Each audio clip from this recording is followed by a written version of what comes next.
want to make a quick comment about the culture of science in relation to this question. Scientists by nature are at least intellectually sort of rebellious. It's in our nature to question authority. You know, that's how you're a good scientist. You don't just take someone's word for it. You try to discover the truth. And for that reason, you know, this question about what are the science overlords hiding, that's sort of written in a facetious way. But I just want to emphasize that there's no way that all scientists could be in on trying to hide something, because it's just not in our nature. If somebody told me to try to hide something as a scientist, that would just increase my desire to belay that order and to release it. And I think that's true of our community in general. All right, thank you so much. I am going to go on to our third set of questions, which is, has NASA been tracking Earth's atmosphere, or are we also studying bodies of water for UAP? And I think that's a Dan question for NASA, or? Is that a me question? Yep. Oh. Here's the oceanographer. So, you know, my understanding is this is a completely independent study to assess, you know, what assets, what data, what science, what observations, platforms NASA has to potentially help evaluate and understand UAP, right? We have, NASA has an Earth Science division and many scientists at many centers and many academics and other partners out there that study the Earth as a system. We do this from the unique vantage point of space, and the atmosphere is part of that. I think Dr. Kirkpatrick stated this morning that to his knowledge, and I think to ours, there isn't anything that's been reported below the ocean surface, you know, and so I think part of what we've been talking about all day is, you know, what assets are out there to actually begin to identify data that could be useful in explaining any of these reports if and should they come in. So I think that's probably it, unless there's something else to add. All right, then, thank you. Moving on to our fourth general bucket of questions. What are you doing to solve the stigmatization surrounding the study of UAP? I can take that one. And state your name if you wouldn't mind first. Carlin Toner, FAA. I think the fact that NASA has called us together here as a panel to look into this, that NASA is hosting a public meeting, that we've heard, right, it clearly stated we're here to be transparent. I think that's the first step in trying to really normalize the study of UAPs. And we talked a little bit earlier about the reporting, about how to make it credible. And we talked also about UAP in one of the earlier talks this morning of the definition of the A, whether it was aerial or anomalous, as the legislation now is. And really the distinction beyond UFOs, right? When we're looking at UAPs here, we're beyond just airplanes. We're looking at all types of anomalous phenomena. And so that's just a more inclusive term there. Yeah, still Mike Gold. Just wanted to emphasize what Carlin said, which is so accurate. I really consider it quite amazing that we're here having this discussion. NASA leadership deserves great kudos for this. And beyond, I think a recommendation that I'd like to make is that NASA participate in symposia, in panels, sponsor research. When you have the NASA logo on that sponsored research, on the discussion, it really helps normalize and push back against the stigma. I think NASA can leverage its excellent reputation, both domestically and abroad, to help push back on that stigma. And I think it's important to do so not just for science and discovery, but for national security. That we've all seen what's occurred with balloons from rival nations. We don't want this stigma to be a vulnerability that rival nations can take advantage of. Yes, Dan? Yeah, thanks, Karen. Just a few additional points from the agency perspective. We are, of course, taking a set of actions to effectively normalize the study of UAPs, and that involves collaborating across the government, encouraging an open dialogue, and promoting rigorous scientific inquiry.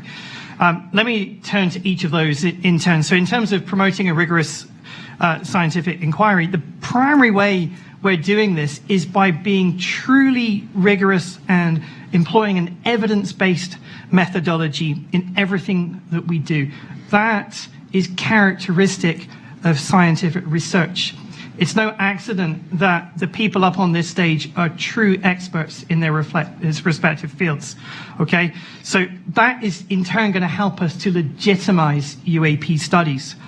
Encouraging open dialogue. So by holding public meetings such as this one and having open conversations about findings, then we're helping to normalize discussions again. And that really goes arm in arm with our commitment to openness and transparency with the public. And then finally, in terms of collaborating across the government, we're working very closely with other government agencies, not least Sean's office, Aero, to broaden the scope and the depth of our study. And I honestly believe that this collective interagency approach will lend credibility to the study of UAPs, and it's going to demonstrate the seriousness with which we're approaching this issue. Thanks. Well, that segues very nicely into what our next set of questions are, which is who we are working with. So the question is, who else is NASA currently working with, or do we want to work with to study UAP? And is NASA working with international partners?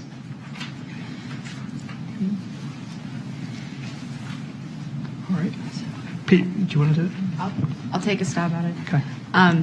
As the questions tasked to this panel so kindly asked us, both in what other government agencies are collecting data, what data is available. NASA is partnering with them in many ways, as well as NASA has a wide commercial outreach and partnerships with understanding what data is available, as well as NASA's founded on well, not founded, but the core principles of NASA are with international partners. So the information that our partners are gathering is typically available to NASA as well. So yes, on all accounts. And I may just emphasize and add that NASA is singular, I believe, among government agencies in its international outreach. Again, not to keep talking about the Artemis Accords, but you see countries like Saudi Arabia that we may not have a great relationship with as a government right now. We have Saudi Arabia and Israel in the Accords family, so that NASA is unique in its scope and ability to reach out. I also think that we're entering a new era of commercial space transportation that is going from low Earth orbit out to cislunar space. And that is going to be the purview of the Department of Commerce, which is taking over space traffic management. So I think it's very important that NASA work with and support commerce as we go through that transition. Department of Defense is currently responsible for that. And I think that will help us not only to identify potential UAPs, but to assist in preventing contention, congestion, and eventually conflict. And I also want to note, in terms of space debris in orbit right now, I believe, represents an existential threat to our very society, that we are getting very close to an event that could cause real problems for our ability to access satellites.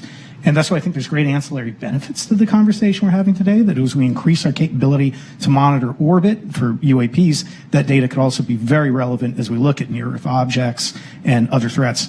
And again, to just end on near-Earth objects, Apophis, for example, an asteroid, is going to come so close to Earth, it will be below geosynchronous satellites. So any effort to begin to catalog and do better in terms of understanding that environment is going to be terrific, and I hope NASA works with commerce and international agencies on Apophis and other missions. I think Federica had something to say. Yeah, I just wanted to add that, a lot of the things that we think we might recommend in terms of platforms to collect data that would be useful to study UAPs, we recommend a multi-platform and multi-site. That would also mean likely ground-based as well as space-based facilities. And this is being done already in astrophysics, co-observing the sky from the ground and from space with different methodologies and different instruments to get a more comprehensive picture of what's normal and then detect what's anomalous. And about every 10 years, the astrophysics community anyways, but many other branches, convene a panel of experts to see what things can be done to advance the field in the next decade. It's called the Decadal Survey for us. And one of the recommendations this year was explicitly for agencies that do astrophysics to work together. So NSF, DOE, and NASA to work together, share data, share facilities and instruments. So I think this is, there's a lot of fields will benefit from this, including the UAP studies. Absolutely. Carlin Toner, I'd like to put an exclamation point on how well NASA is collaborating across the government. I'm from the FAA, and I can personally attest that FAA and NASA have a robust engagement in transferring research into practice in the ATM system. I think on the commercial space side, we work well with NASA. And all of our agencies are in the whole of government approach, supporting Aero specifically on the UAP topic. And it really comes down to good government and how we deliver, because we can each work our own mission space, but to cover the whole space, we need to collaborate together. And Dan? To put an exclamation point on Carlin's exclamation point. So I think it's important to say that we really do have a good relationship with the All Domain Anomaly Resolution Office, Aero, Sean's office, and its previous or predecessor organization, the UAP Task Force, and we have really benefited from very fruitful collaborations among those various entities. And quite frankly, as a taxpayer, one should expect nothing less than the government to be working effectively across different units together. It's only right. That being said, it's also important to acknowledge what NASA's perspective is in this study, and to acknowledge that the Department of Defense, the intelligence community have massively different equities about the study of UAP, and they have different interests. Ours is a purely scientific one, so we collaborate, we consult. It's a very good relationship. And I agree wholeheartedly with Carlin that a whole of government approach is absolutely the right one to take. Great, thank you. I will move on to our sixth bucket of questions, which we had many on this topic. Is there evidence that UAP were created from non-human intelligence? All right. Yes, please. I will take this one. First and foremost, we are scientists, and we follow the scientific process. And I hope that the gathering here today showed a little bit of a glimpse on how the scientific process works.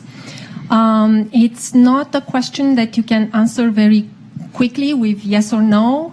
And we follow the data, right? So as scientists, we follow the data, we formulate hypotheses, we test theories, we follow the scientific process.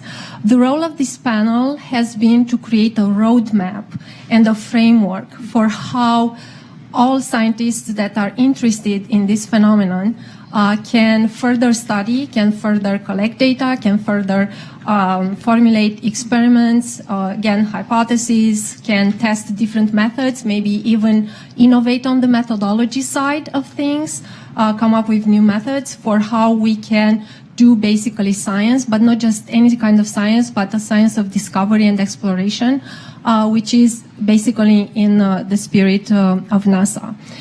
So just like Carl Sagan was saying, extraordinary claims require extraordinary evidence.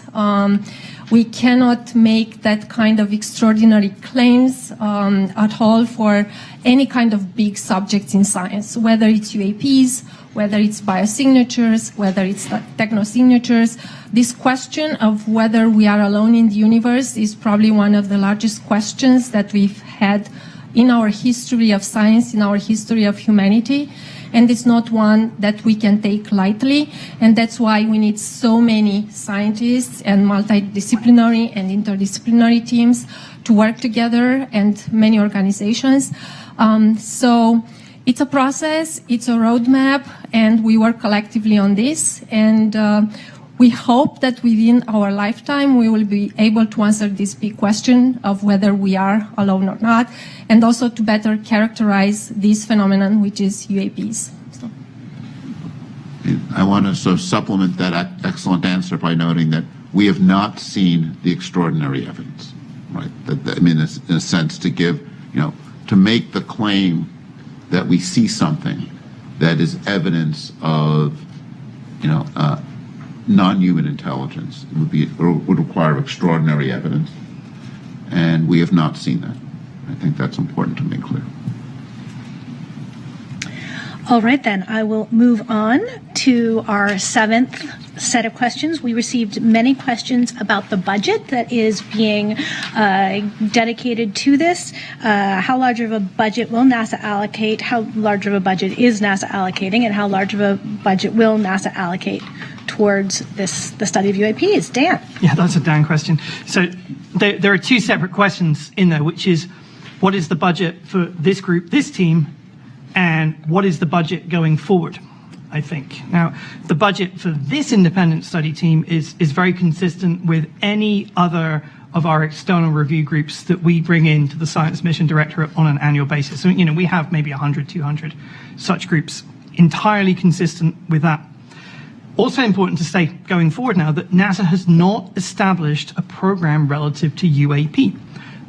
And as a result, there's no associated programmatic funding. But this is how NASA works. Federal budgeting is a complex journey, of course, and the way NASA, particularly NASA Science,